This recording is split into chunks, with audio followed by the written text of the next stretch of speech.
Welcome back to Andersen Acres. We're in the kitchen today, but we are not baking. Instead, what we're going to do is start talking a little bit about ingredients here and there. I get a lot of questions about the different ingredients we cook with, so I just thought we would take a few minutes today to talk about baking soda and baking powder.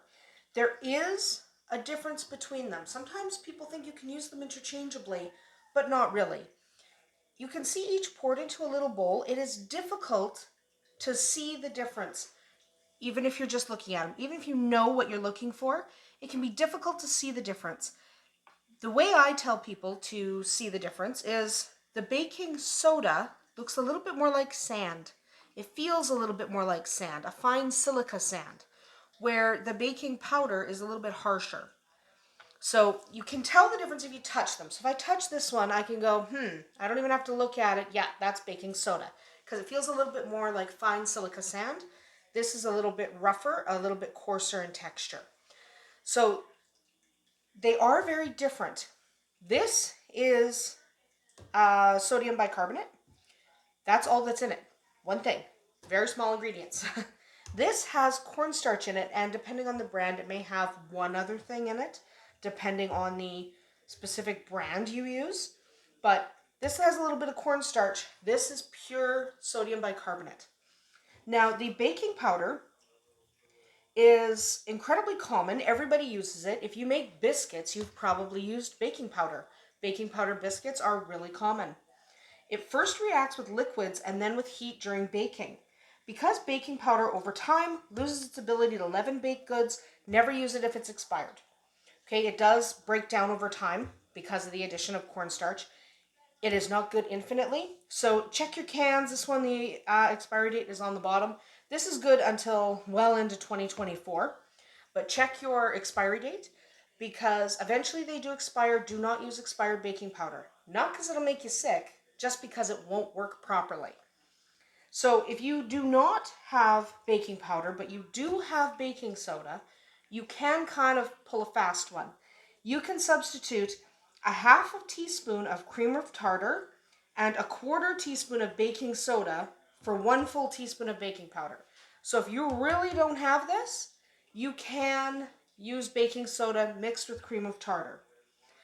But preferably run to the store, get baking powder. It is inexpensive. It's a fantastic ingredient that you absolutely should use. And because it activates both when it hits the liquid and when it's also activated by heat, you can let your dough sit a little bit if you've used baking powder. Okay? If you have used baking powder, it's okay for your dough to sit for a little bit before it goes in the oven. To determine if your baking powder is still active, add 1 teaspoon of this stuff to 1/3 of a cup of hot water. If it bubbles vigorously, it's still active and it will give good baking results. Okay, if it does not bubble, if it doesn't bubble at all, then it's dead and you absolutely should get rid of it. So I forgot my hot water, so I will come back in just a minute and I will show you what that reaction looks like. All right, so I have my 1/3 of a cup of hot water in my bowl here. I'm going to take 1 teaspoon of baking powder, just 1 teaspoon, and it should bubble and fizz. There it goes, bubble and fizz, bubble and fizz, bubble and fizz. So it's bubbling, it's fizzing, it's doing a thing. The reaction is fairly quick, so it dies pretty fast. So if I give this, see, it's already stopped. So the reaction happens very, very fast. If it doesn't happen at all, then your baking powder is dead. But this baking powder is still very much active. I should know, I just made baking powder biscuits yesterday with it. So baking powder has a place. You'll find it in a lot of cookies. You will find it in your biscuits. You'll find it often in your muffins. But it is not suitable for everything. Baking soda is suitable for those things that we don't use baking powder for. It is also a leavening agent. Often you'll combine 2 in one recipe.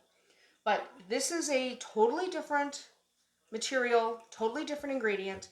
You absolutely need to make sure you're using the correct one because baking soda reacts instantly with liquids and acidic ingredients like molasses, sour cream, buttermilk, that kind of stuff. Baked goods with baking soda should be baked as soon as the liquid is added. As soon as the baking soda is added. Apologies. But you should absolutely bake your baked goods that have baking soda immediately. They need to go in the heat right away, because the longer it sits, the less rising you're going to have. So if you've ever baked with baking soda and you've noticed that it's really not as fluffy as you wanted it to be, it might be that you waited too long to put it in the oven. So if you have a cake or something else with baking soda in it, get it in the oven as soon as you can.